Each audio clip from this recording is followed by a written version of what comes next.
Eu sou o Amílcar Correia e este é o P24. NATO. A Europa não sabe o que fazer com a paz. Estamos mesmo em modo crise. Primeiro, dinheiro. É preciso gastar muito mais e rápido. É preciso chegar aos 2% do produto interno bruto nos próximos meses. Não podemos esperar mais. Depois temos de subir. Vamos decidir a percentagem mais tarde este ano, mas tem de ser consideravelmente mais do que os 2%. E na produção industrial estamos mesmo no mau lugar. O secretário-geral da NATO, Mark Rutte, veio a Portugal pedir mais investimento em defesa e o governo respondeu que estava disponível para antecipar ainda mais o investimento de 2% do produto interno bruto em armamento. A NATO considera que isso é insuficiente. Na semana passada, em Davos, como ouvimos no som de abertura deste episódio, o Rutte disse que havia dois problemas. O primeiro era este: nem todos os membros da NATO gastam 2% do PIB em defesa, como estipulado há 10 anos. E o segundo problema é o receio de que essa percentagem seja insuficiente para os objetivos militares da aliança. Por isso, os países decidem agora gastar mais ou começam a aprender a falar russo ou vão para a Nova Zelândia, ironizou o líder da NATO. Portugal faz parte dos dois problemas. No caso nacional, o país atingiria os 3% sugeridos por Rutte se duplicasse as suas despesas com as Forças Armadas. Será isso possível sem colocar em causa o equilíbrio financeiro e o Estado Social? Donald Trump, entretanto, já elevou a fasquia para os 5%. Neste episódio, Tiago André Lopes, professor de Estudos Asiáticos e Diplomacia na Universidade de Lusíada do Porto, reflete sobre a evolução da NATO.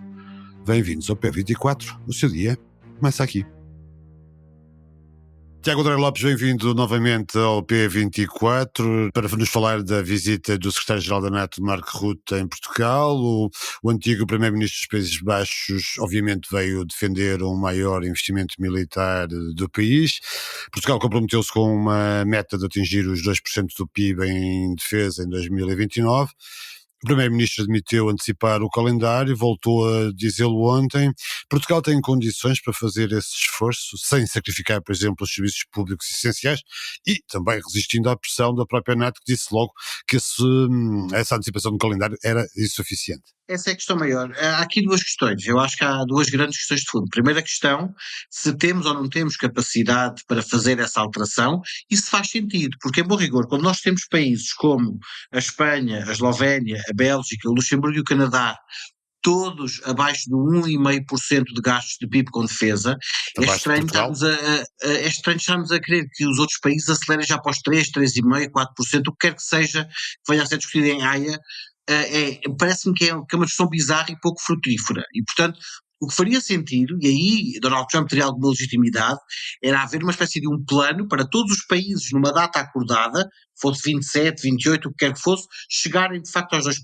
Portanto aí um compromisso férreo, se quisermos, um compromisso pétreo para chegar aos 2% de gastos com o PIB e para ter também mecanismos para acautelar os chamados efeitos de surpresa, porque há um caso particular que é o caso da Grécia.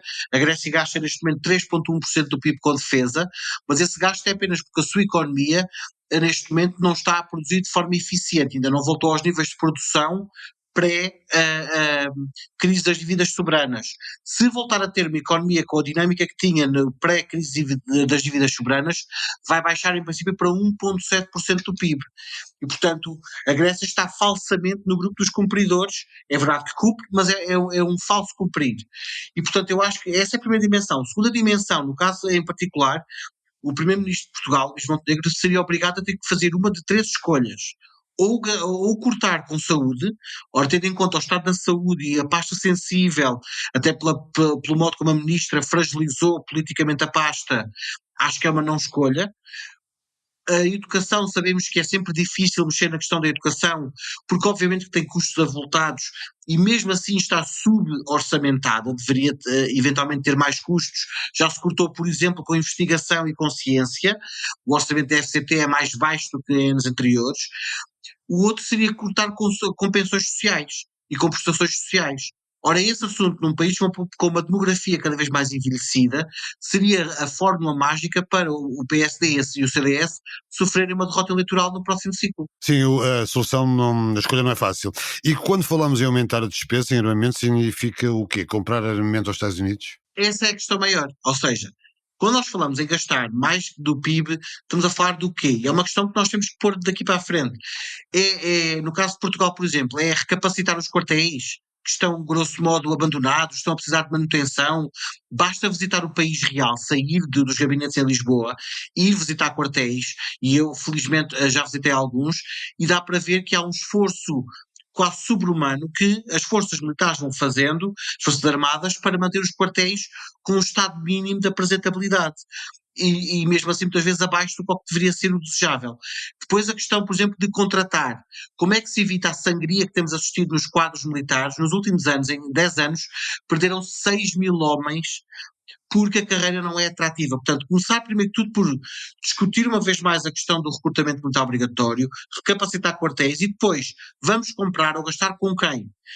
Vai ser dada a Portugal liberdade para fazer compras com a Alemanha, a Áustria, a França, a Turquia, a Bélgica, ou estamos obrigados e condicionados a ter que comprar aos Estados Unidos? Porque também já ouvimos de Donald Trump, do outro lado, dizer que é contra o que ele chama de protecionismo europeu, em que os europeus parece que querem comprar uns aos outros. Queremos porque é um mercado a 27, portanto queremos porque é um mercado que nos dá diversidade e margem de manobra para escolher. Portanto, estes gastos com defesa são para gastar com os Estados Unidos, porque se assim for, então a discussão vai ter que ser se é de facto necessário mantermos numa aliança que nos obriga a fazer escolhas políticas no que toca a onde e com quem gastamos o orçamento. O Marco Rutte, enquanto primeiro-ministro dos Países Baixos, ficou conhecido por ser um frugal, né? Discordava de toda e qualquer ajuda económica aos países do sul da Europa, esses gastadores imperdoáveis. Enquanto secretário-geral da NATO, Rutte é um bocadinho ao contrário. Ele é quase um porta-voz dos interesses dos Estados Unidos e de Trump. Isto faz sentido, esta análise? Amilcar faz, e eu acho que há duas coisas que fragilizam muito Mark Rutte nas negociações que vai ter pela Europa fora. Primeira questão que fragiliza, especialmente com Portugal, com a Grécia, com a Espanha, com a Itália, com a França. Mark Rutte era o homem que em 2009 e em 2010, era na altura primeiro-ministro, dizia que nós tínhamos que gastar menos dinheiro. Ora, se nós tínhamos que gastar menos dinheiro, agora vem a Lisboa pedir para gastarmos mais dinheiro? Portanto, essa é a primeira questão, que é a questão da coerência. Não bate uma coisa com a outra. Mas mais do que isso, ignorando isso, há um facto que eu acho que é muito importante. Eu já o chamei a atenção noutros fóruns e vou dizê-lo aqui uma vez mais. Marco Rutte foi de forma ininterrupta primeiro-ministro durante 13 anos, 8 meses e 2 semanas.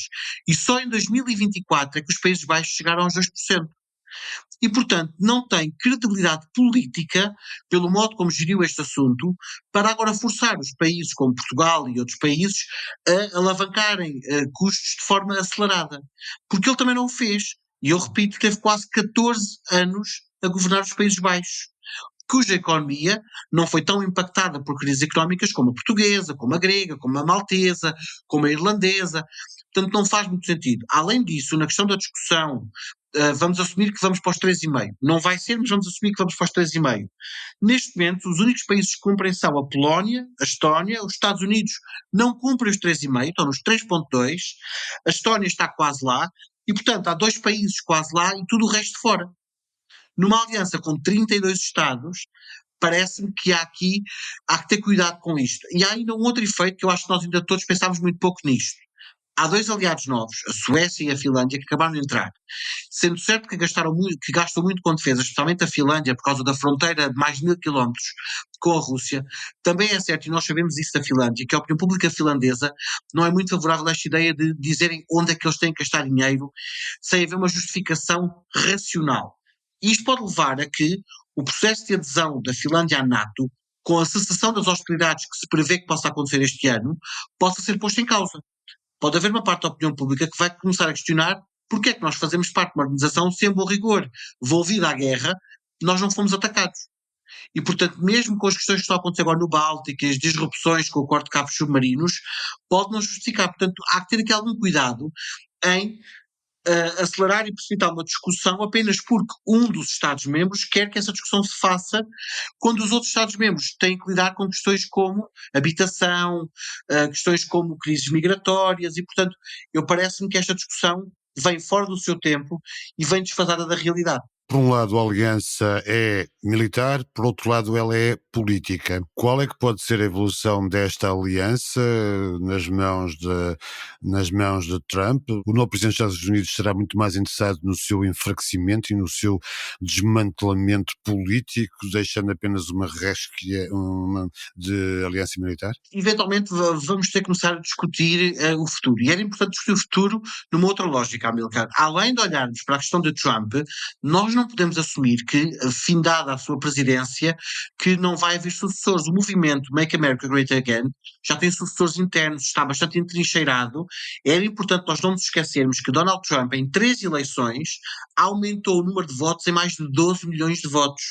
Ele passa da primeira eleição para esta última e ganha cerca de 12 milhões de votos entre as 3 eleições. Da primeira para a segunda sobe, se não me engano, 7 milhões e nesta última sobe mais 5. E, portanto, é um movimento que está em crescendo, não está a decrescer para já, ainda não há nenhum indicadores de que isso esteja a acontecer. Portanto, a hipótese de, por exemplo, temos J.D. Vance à frente dos Estados Unidos é uma hipótese que tem que estar na mesa.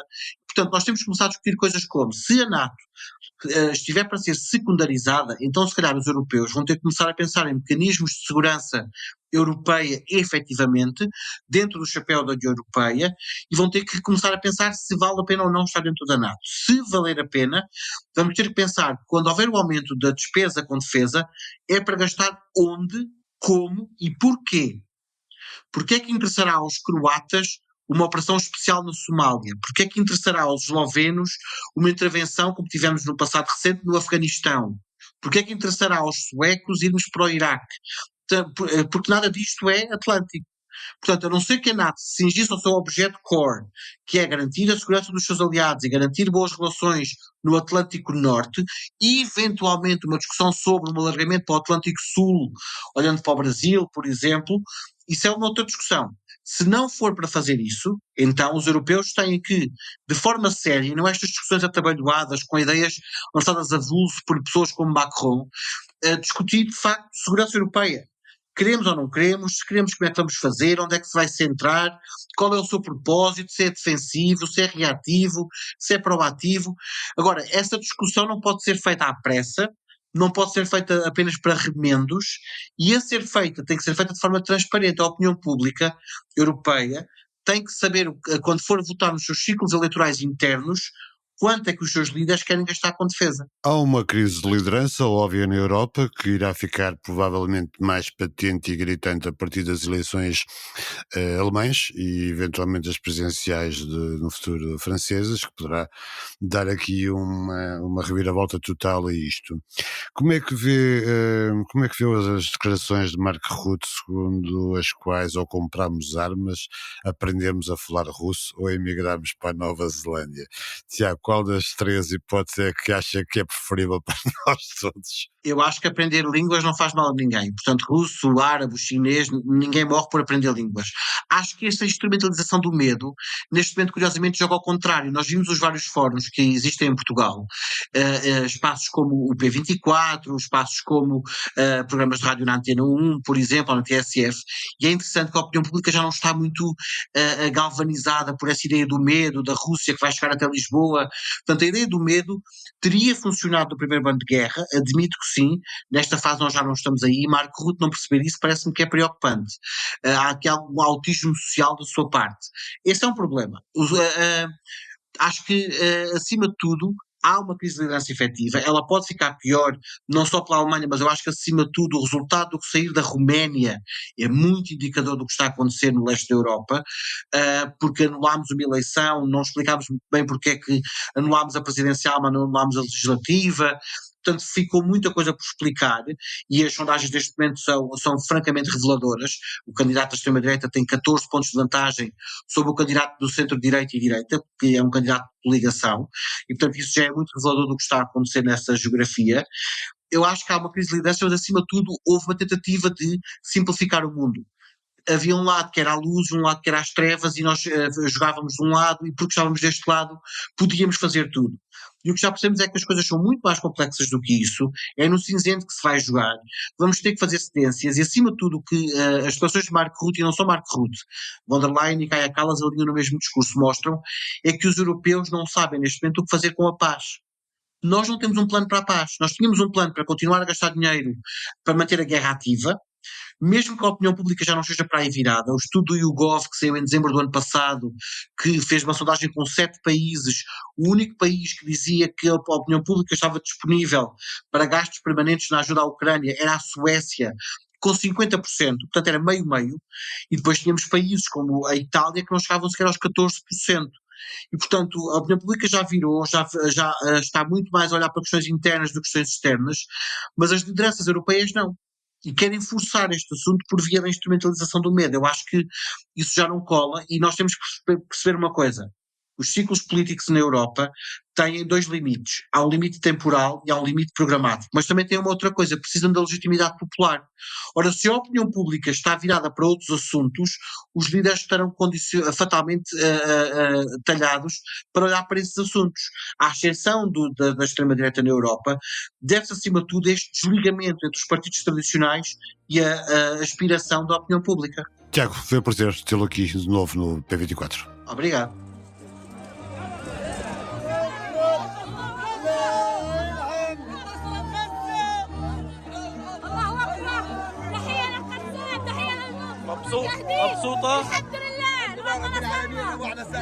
É a alegria do retorno ao norte da faixa de Gaza, apesar da enorme destruição. Há imagens de multidões em júbilo no território destruído por finalmente reverem familiares ou regressarem a casa. Uma grande parte da população da faixa de Gaza é refugiada ou descendente de refugiados que saíram ou foram expulsos das suas terras durante a guerra que levou à criação do Estado de Israel em 1948, naquilo a que os palestinianos chamam Nakba, ou catástrofe. Acompanhe a situação no Médio Oriente em público.pt. Obrigado por ouvir o P24. Voltamos amanhã. O P24 é um podcast do Público com música original de Ana Marques Maia. A sonoplastia deste episódio é de Nuno Coelho. O Público fica no ouvido.